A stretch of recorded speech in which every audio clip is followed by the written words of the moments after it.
tadi malam kita kan sudah janjian nih, katanya Nanda mau ada yang dicerita. Nah sebelum masuk ke cerita, saya mau nanya dulu, perasaannya Nanda bagaimana sih? Perasaan saya ada yang menjaga itu. Ada yang menjaga.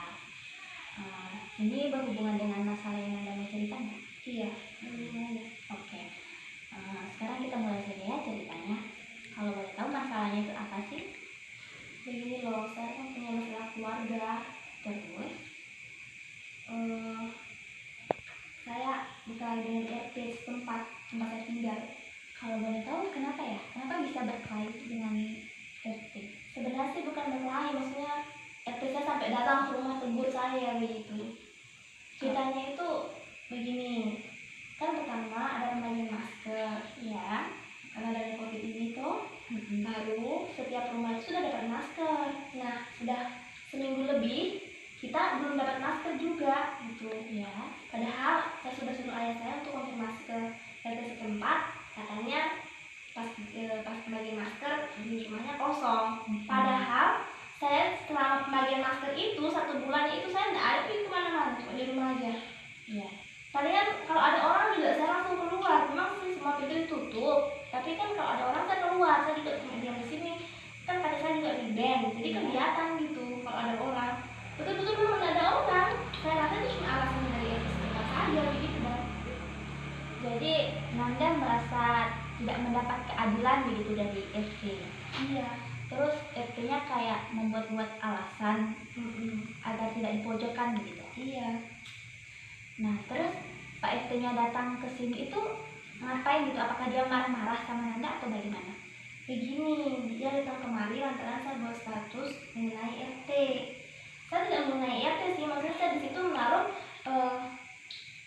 Pancasila kelima, keadilan sosial bagi seluruh rakyat Indonesia.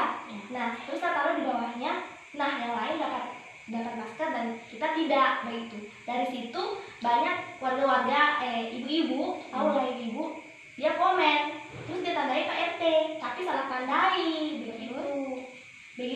Sebenarnya kan saya RT-nya masih di RT sebelah karena berhubung saya baru pindah, jadi ya itu orang yang tandai, malah yang tandai RT yang sebelah sini, maksudnya tempat saya baru pindah ini. Sedangkan kami belum ada konfirmasi pada RT itu bahwa kami pindah begitu. Jadi RT-nya nyalakan posisi kita begitu. Tanpa dia tahu kenapa sampai saya buat itu status gitu. Jadi Pak RT yang datang ke sini itu Pak RT lama atau RT yang baru ini? RT baru. RT baru. Jadi Nanda cuma merasa kayak tidak mendapat keadilan atau merasa sesuatu yang lain lagi? Begini loh, sebenarnya memang dari dulu kita tidak mendapat keadilan kan. Di sini saya cuma mengkonfirmasi itu karena saya sudah sering sekali merasa dikasih begitu keluarga saya begitu.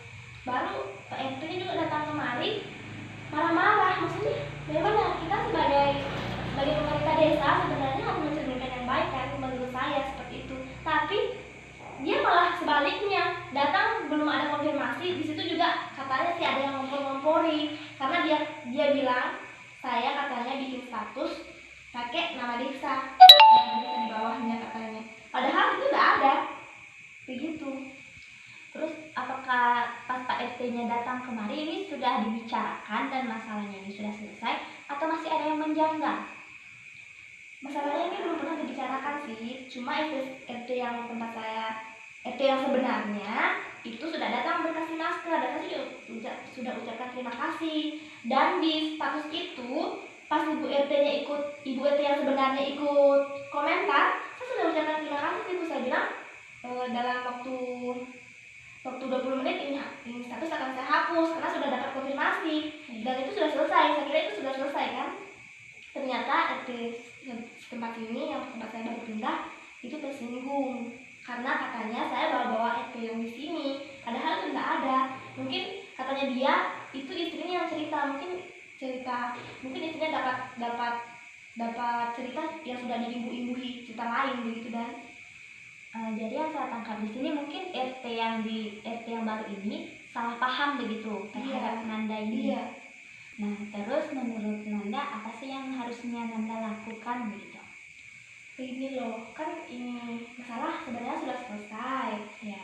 karena RT juga sudah, maksudnya kita sudah adu mulut dan sudah dapat solusi. Maksudnya saya tahu bahwa saya tidak ada mau nyangkut nama RT setempat, karena untungnya pas sebelum saya hapus itu masih sempat saya screen ya, itu saya perlihatkan Pak RT itu bahwa betul saya memang tidak ada bawa nama RT setempat. Saya membuat status itu semata-mata karena saya merasa dikucilkan, maksudnya tidak dipedulikan begitu. Lalu dia sudah mengerti sih, cuman yang masih bikin saya menjaga ini, kemungkinan di luar sana menurut saya itu masih ada yang kayak bicara-bicarakan saya. Sebenarnya saya takutnya saya dibicarakannya tidak bagus, karena melihat dari Pak RT datang saja dia sudah membawa berita yang salah, apalagi di luar sana begitu. Dan Oke. Jadi Nanda ini sebenarnya masalah sama Pak RT ini sudah selesai. ya sudah. Cuman yang Nanda takutkan ini omongan masyarakat. Oke. Namanya juga kita berdampingan sama masyarakat kan, kita punya tetangga. Pasti ada orang yang tidak suka terhadap kita, ada juga orang yang suka sama kita. Nah, jadi kalau misalnya dia ngomongin Nanda yang tidak, yang menambah-nambahin cerita, itu pasti dari kelompok orang yang tidak suka mungkin. Nah, itu kita tidak bisa melarang itu gitu kan, karena itulah resiko kita hidup berdampingan sama orang lain. Kalau menurut saya sih, Nanda ini biarkan saja itu, lama-lama pasti itu bakalan larut gitu, bakalan hilang, bakalan tenggelam cerita itu. Pasti nanti cerita tentang Nanda ini pasti bakalan tidak dibicarakan lagi gitu. Apakah Nanda ini sempat mendengar begitu cerita dari orang lain atau bagaimana? Kalau saya sendiri sih belum mendengar. Saya juga sudah tanya sama keluarga saya apakah ada yang sudah mendengar, tapi kakak saya bilang bahwa masalah itu sudah pernah dibicarakan waktu ada pengabelan. Ya. Itu kan masyarakat kumpul semua. Nah, katanya situ pernah dia dengar, cuman dia tidak tahu pasti apa yang dia dengar begitu. Dari situ juga, dari bicaranya kakak saya, terus dari tingkah si Pak RT itu tadi, itu memicu pemikiran saya yang negatif. Maksudnya saya berpikirnya mungkin orang sana itu bercerita tentang saya yang tidak begitu, dengan adanya saya membuat status seperti itu yang saya takutkan. Nah, kalau menurut saya lebih baik kalau misalnya Pak RT-nya masih bagaimana menurutnya Nanda, dibicarakan lagi. Apakah Pak RT-nya ini kurang puas atau kurang apa begitu terhadap Nanda, terhadap penjelasannya Nanda kan? Siapa tahu masih ada yang menjanggal mungkin sama dia. Mungkin Nanda bisa jelaskan sama dia. Terus sama pendapat masyarakat lain tuh, karena mereka itu bebas berpendapat gitu kan, kita nggak bisa melarang. Jadi menurutku biarkan saja. Lama-lama pasti mereka bakalan bosan membahas itu.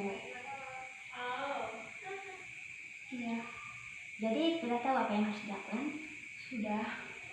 Nah itu, jadi harus dikomunikasikan lagi biar tidak terjadi kesalahpahaman ya. Iya. Oke, sekarang bagaimana perasaannya?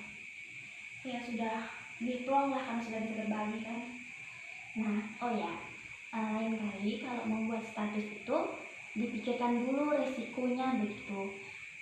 Sebaiknya dikomunikasikan dulu sama yang bersangkutan biar nanti masalahnya nggak besar begitu.